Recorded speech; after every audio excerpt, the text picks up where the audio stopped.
Welcome to Sunday Mornings with Enlightenism. I am Brother Malcolm. And I'm Sister Carolyn. And we're here today to share some great Enlightenism insights with you about a new way to think and live, to work within the mind, to change how you think and live. Use your mind power to change how you think and live. Sister Carolyn is going to get us started with some insights, some Enlightenism insights about a new way to think and live. She is an Enlightenism practitioner, teacher, workshop facilitator, and a presenter of Enlightenism information on Sunday morning and every morning. Sister Carolyn, Enlightenism practitioner. Thank you. Thank you so much, Brother Malcolm. You're quite welcome. Good morning, everyone. And as Brother Malcolm says, I am Sister Carolyn, Enlightenism teacher and consciousness practitioner. That is my walk in life. That is my decision about my life and my awareness of being wherever I go and whoever I'm with. And if that doesn't happen for me, I'm aware of what I desire to see happening in my life. This broadcast is brought to you for you to take your life into your own hands. The tools and books that we've written come from a place of experience, come from a place of learning. And in our life, we are always faced with ourselves. No matter what is going on in the world, we are still faced with ourselves. We are still faced with our awareness of being and the decisions we make and where we make those decisions from.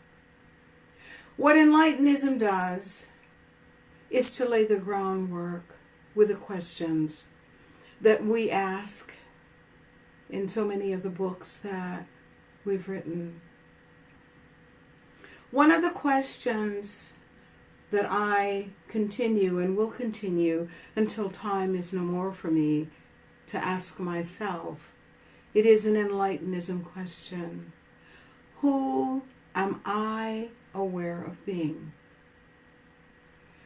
Whenever I'm in an experience, whenever I'm giving great thought to something, whenever I'm annoyed or angry or whatever is going on to fragment me from the wholeness that I was born with. What I remember in terms of the foundation that Enlightenism lays, it says that you are whole, perfect, and complete, faceless, formless, and colorless, and ageless. And in this experience of your living, you have everything that you will ever need for the journey. When that foundation is laid with an understanding that you are greater than the I that you created, and you say to yourself, I am greater than the I that I created. I was born whole, perfect, and complete, faceless, formless, colorless, and ageless.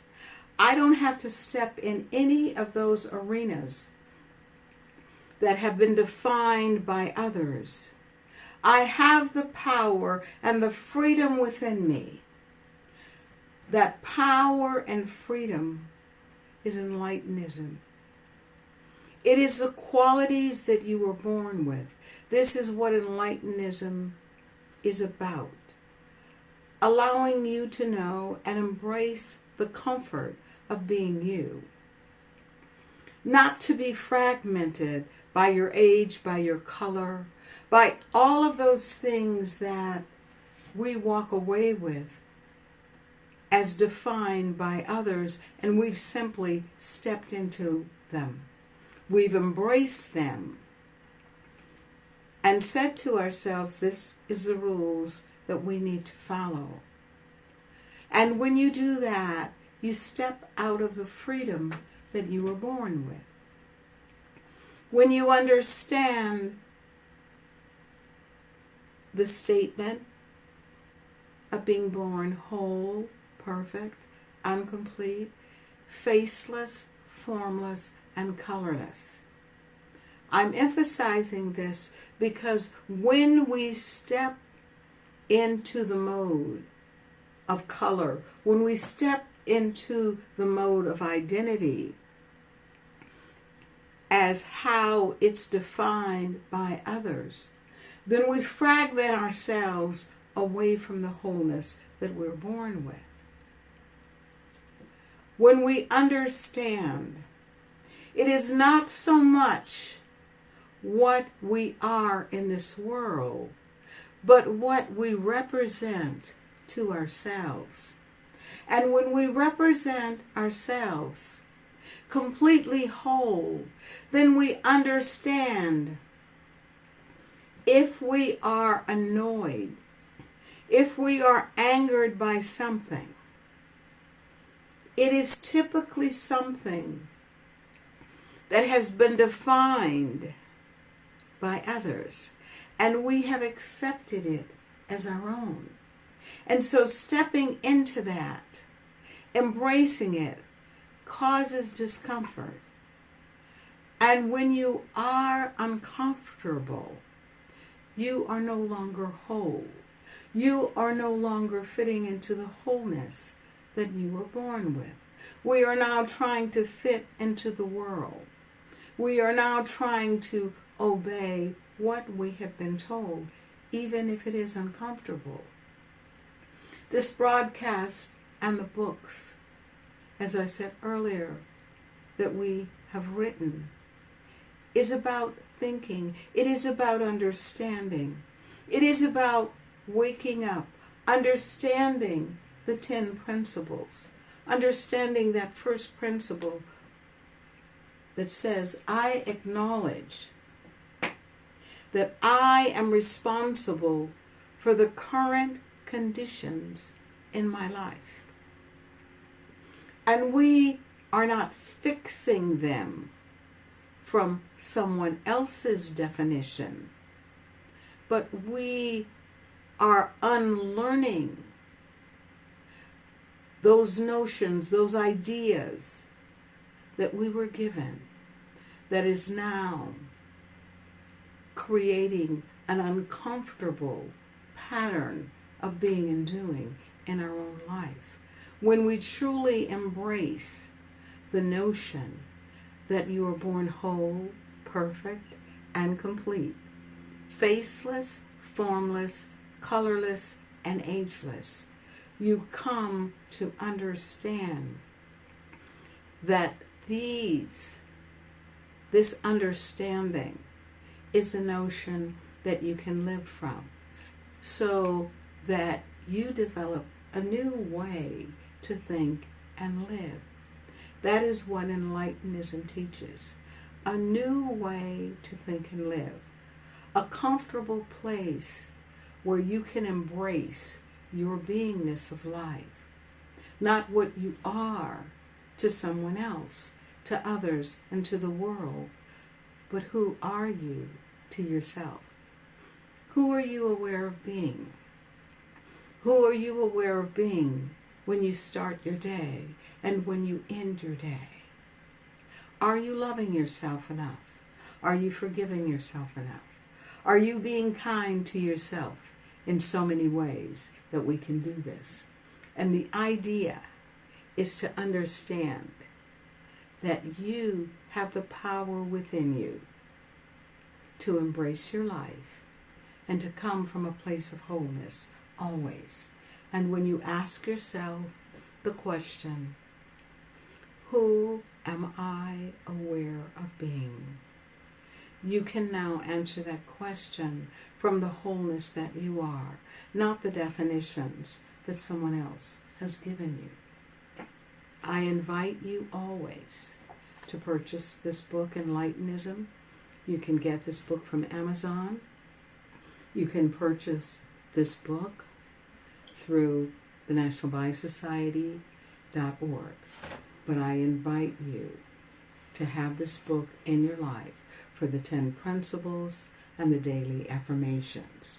Enlightenism is what we are all about. I now give you Brother Malcolm, speaker, philosopher, and creator of Enlightenism. Brother Malcolm. Thank you so much, Sister Carolyn, for those wonderful insights. And the book Enlightenism, yes. A New Way to Think and Live. A new way to think and live. A new way to think and live. Thank you so much for You're getting us so started, welcome. Sister Carolyn. Well, folks, I'm Brother Malcolm. Enlightenism is the key. Inner mind power, the power to change how you think and live, the power to change your life, the power to overcome the perceptions that you have about yourself coming from illusions. People ask me all the time, what is an illusion? What is it? Why are you saying we're living in an illusion? Well, one of the things is just ask yourself this question. Where did all of the information and knowledge come from that you learned all of your life? Where did it come from? From one generation to the next. And then is there an assumption that the beginning generation knew the truth about everything? Did they know, or were they laying the foundation for human knowledge? No. They were making things up. So we want to know. Some people say, well, the world is flat. No, it's round. The sun rotates around the earth rather than the other way around. So people developed these ideas, folks, that they passed on to us. They passed on ideas that are most of them are very harmful to us, particularly illusions of race and color. You just make it up. So let's just call people these different colors. And then we deal with the ultimate power, God. He talked about God. Then he said, well, we're thinking like God in the sense that we're bad people. And so some of us have to go to heaven, some of us have to go to hell. Based upon what we, meaning human beings, decide.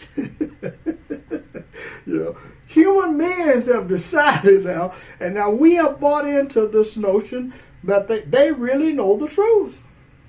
They really know the truth about what you need to do to get to heaven. And to get rejected in heaven and go to hell. Now all of these places are made up. This is not about your faith, your religious faith. Because by and large, when you really get down to it, the religions were all created by human beings. And in this case, most of them were created by men years ago. And he just made it up because of the feeling of powerlessness. When you feel powerless in your life, you think about a greater power. Where do you get some power? What comes to mind when you're feeling powerless about yourself? Well, whatever you want to do in life, and you believe you lack the resources and you're limited by your mindset. Well, you create it. You go to a source where you have others' interpretations about power, and then you want to know about it and see if you can get this power. I am sharing a different way to think and live. And the power is in you, not somewhere else. You don't have to go back to the past to find this power. You can find it today in you. The greater power of God consciousness is in you, in the present moment. Now, do you believe it? Well, most people would not believe it. How could you believe it? People start using their minds and say, well, all the terrible things happening in the world, why would God let this happen, and so forth and so on. Well, you don't know anything about what God has done or thinking because we're not God in that sense. We are separated from the God consciousness based upon the knowledge that we have received from others and the interpretations that we have received from others. So we think it's okay to suffer. Somebody just look at me and say, well, you're supposed to suffer just because of my form. And then I am supposed to believe it. And then I am supposed to go back into time and trust the veracity of what somebody else said about people that look like me. And now I am caught up in this whirlpool of ignorance about who I am. I'm powerful. See, I have a powerful mind. I know that I am greater than my beliefs if I am willing to trust myself, the power in me, the power I was born with, the consciousness in me that is whole, perfect, and complete, to stop depending on others' interpretations about me and the world. These are the illusions I'm talking about. Perceiving yourself based upon the information that someone else has interpreted for you. It's called human knowledge. And it's sort of formalized in philosophy, psychology, and all of the other things. Sociology, anthropology, whatever you want to say. It's all made up, folks. The alphabet is made up. It really is. And it cannot express who you really are. Those limited words. And then when you get into understanding that it's all illusory knowledge, then you say, well, where can I get the other knowledge? And guess what happens? It all comes back to you. You are the place where change must begin in your life. It must begin in you in order for you to recognize it. You have to recognize the change in your life. How are you treating yourself today? What do you think about yourself? What do you think about yourself? Define who you're aware of being. And then develop an understanding that you are greater than the interpretations that you're using, that you're basing on from an illusory knowledge. In other words, an illusion about who you are, and now you're using all the stuff that you read about to try to define yourself. You cannot do that, folks. There has to be a different power source in you. And this different power source in you is the God consciousness. It's whole, perfect, and complete, colorless, faceless, formless, and ageless. You don't get hung up on all these other things that people want you to get hung up on. Exactly. You don't get hung up on time restrictions. Think of yourself as a limitless power.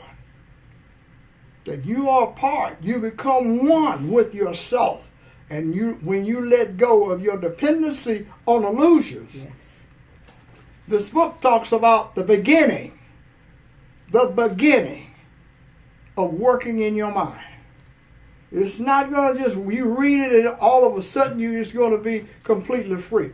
What will happen is a portal will open in your consciousness where you're able to now see what is in you. See all of the beliefs, what you think about yourself, what you think about the conditions in your life today. And when you understand that you are the greater power, then the work begins. Absolutely. I'm Brother Malcolm. I'm Sister Carolyn. Thank you for stopping by, folks. Thanks for listening. Check back with us again. Enlightenism.